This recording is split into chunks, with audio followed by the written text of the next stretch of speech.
What's going on, collectors? Optical 20 back for another video review. This time it's a classic, The Dark Knight Rises Selina Kyle, and you can order this figure on eBay. But other Hot Toys, the newer ones at least, you can head over to bigbadtoystore.com. Just click the link down below. You can see the box is a little bit edgier this time from Hot Toys. Some grooves and a different take in there. It says The Dark Knight Rises. Same format as Bane. As you can see here, the storm is coming. They try to be creative there, where the letters are falling down. And this is the plastic housing for Selina Kyle, which is almost nothing. And as far as accessories and hands, again, it's almost nothing. As you can see, the hands here are nicely crafted. It kind of represents some glove leathers right there, and some, I would say those are carbon fiber, looks like, from Selina Kyle. And the hands that it comes with are fisted hands, open palm hands. This is more of I would say her holding her goggles kind of hand, and she also comes with this hands who is holding the bat pod, which is I don't know. I'm gonna release a review for the bat pod, but it's just really hard for her to reach that bat pod anyway. And this, she comes with a Glock. I'm guessing it looks like a Glock to me, but could be wrong. So you see here, and it's fully articulated as well. You can take out the magazine, and you know, like back in the day, Hot Toys does this. I forgot if they still do with John Wick. You know, I wouldn't say back in the day, but they still maintain this level of detail, I suppose, up to this date. And this one cocks back. This one I believe this is spring loaded, that it goes back by itself. Now, and then this goggles, the one that always breaks back in the day, I believe up to today. I hope that there's a third-party company. But what happens is this is very fragile, so you got to be careful in handling it. Those top part is just connected by that like thin plastic. So if you're buying this, you know, most likely used, I mean, if you get this in sealed box, there's another issue that you need to worry about, which is flaking. Not necessarily on this just particular figure, but you know, like Hot Toys when it comes to pleather. But this particular goggles right here, you got to be careful when handling them. Just if you're watching this video now, I'm releasing this in, you know, it's like 5 years after up, and I dropped it. But it's not gonna break like that. When you are maneuvering this, see, when you're moving this around, putting the goggles up and down, that's where you gotta be a little bit more careful. And luckily for me, I've played around with this figure here and there, but luckily I have not broken this goggles yet. And crossing fingers. And back in the day, you can find some spare parts in eBay, you know, like a third-party goggles. But they're a bit expensive. But nowadays, I don't know. I haven't searched eBay yet. I wanted to buy one before, just in case I break him. But, you know, luckily I haven't done so. And this is the stand. Back in the day, for those who are new collectors, we used to have the oval stand. So this is a bit of a different variation. You can see some droplets there. Like, looks like it's raining. And that broken bat symbol, which is pretty cool. You know, it says the Selina Kyle Catwoman. So Hot Toys, go back to that plaque, please, because it just looks more, it looks nicer, so to speak. And as far as the figure itself, it's how do I say this? It's nice. It represents the character really well, the character in the movie. However, this leather materials that she does have, it's just prone to flaking. And the most recent one that I've seen, and I would say recent because I saw Dean Knight's video where it started to flake on him. He kind of repaired it and all that stuff, but I mean, he lives, I believe, in UK, so I don't know if it's humid in there, but it lasted for a long time. So I'm kind of scared on mine because I got this when it came out, and I haven't really posted this a lot, you know, let's just put it this way, because of, you know, fear of flaking and other stuff. And some people said that there are preventive measures that you can put in here, like Armor All and all that stuff. So I don't know if that's true or not, but I guess it's worth a shot. But as you can see here, it's nice. Mine is holding up pretty well, and I believe Dean Knight was as well. up until he decides to pose him, and they started to flake on him little by little, and then he just decided to strip them all all at once. So hopefully there's like a third party, because most likely what's gonna flake is the one on her legs and her arms. The other material on the other side is not too bad. It's more of like a fabric stretchy thing. So you can see here the boots. It's nicely crafted. There's a like little weaponized heel that she does have in there. And that is kind of annoying when you're trying to have her stand, because her ankle joints are not the best anyway.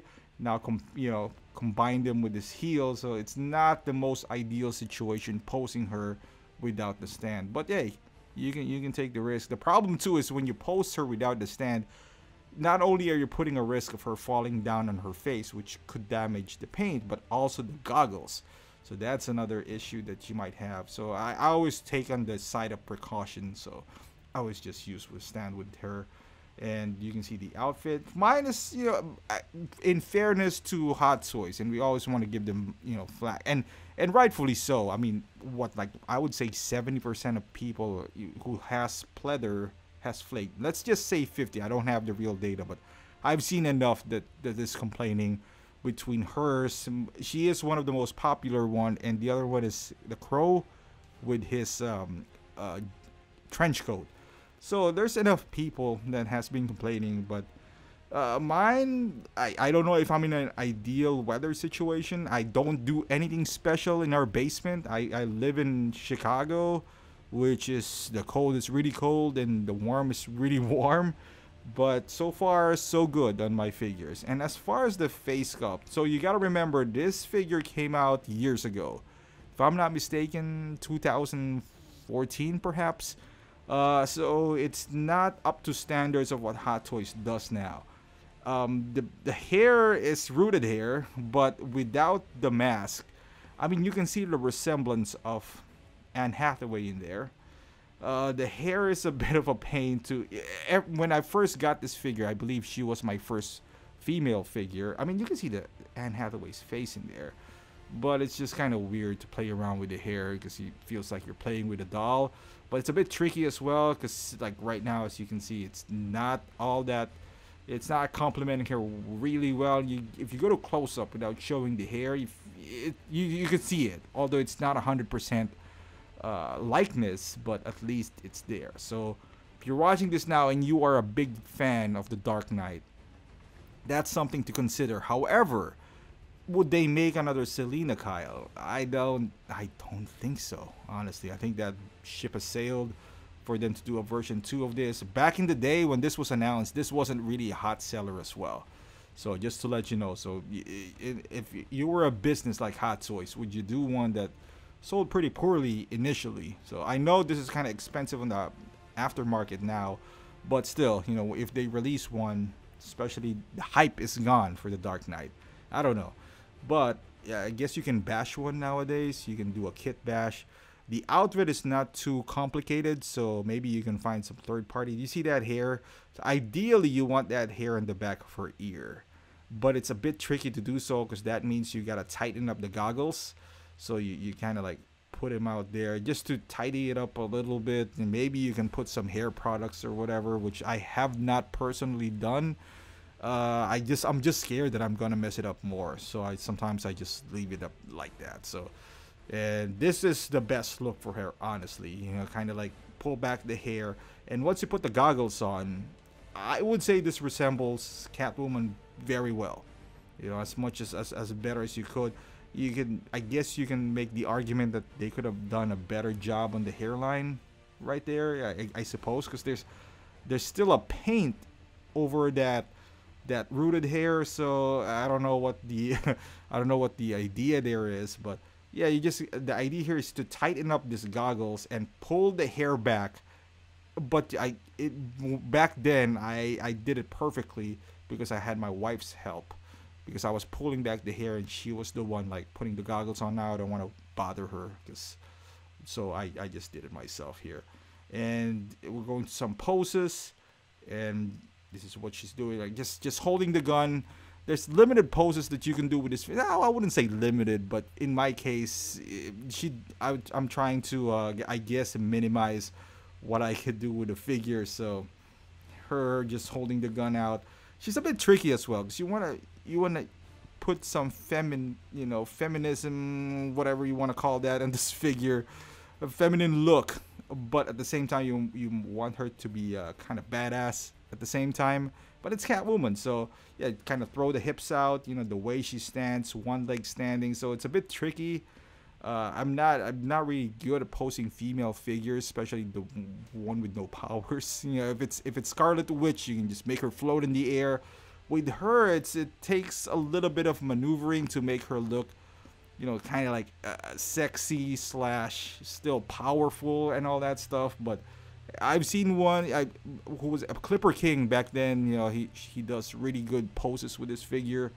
So, but it would look good whether it's you're posing her like seductively or just a random up and down museum pose. Yeah, for me, it's I need to have her in my collection because I just love the Dark Knight, that Nolan trilogy. So for those who are fans who's watching this now, and this is just high comparison, and this is the Armory Batman, which is, you can pretty much call him DX12. Same, pretty much same everything, but the head sculpt, I believe, in the cowl is a bit different, the eyelids and all that stuff. But if you have DX12, it's the same thing. So you can see the height comparison there. Obviously, Batman is going to be a little bit taller than him and than her, and this is with Bane, which is another Dark Knight, essential Dark Knight character. Dark Knight Rises. This is him. Another one of those figures who's kind of rare, but if you really want to, you can kit bash him. You might even get a better result. The only thing that I don't like is the skin tone between the body and the head sculpt. But if somehow you can match it, then you can have a better Bane than what Hot Toys had initially put out. And this is it, folks. This is Selina Kyle from Hot Toys. So if you are planning to pick her up, let's say you're starting Hot Toys, or you just didn't pick her up back in the day and you just want to pick her up now, how much would I pay for her? If I would say I would pay up to $300 for her. If I was just I am a really big fan. I'm just putting myself in somebody's shoes that I don't have any Dark Knight. I'm starting my Dark Knight collection right now. I would say I would pay $300, maybe no more than that, depending on the figure. That's what I would look after too, is the pleather and the goggles. If they're both fine, then I would probably take the plunge, because she's a pretty big part of that movie. So once again, thank you for watching, guys. Hopefully this video, even though it's older, helped you out. If you are on the lookout for her, if you haven't done so, please subscribe to my channel. Click that like button if you like this video. If you don't, give that dislike. Click that bell. Follow me on Instagram and Facebook, and I'll see you guys in the next review.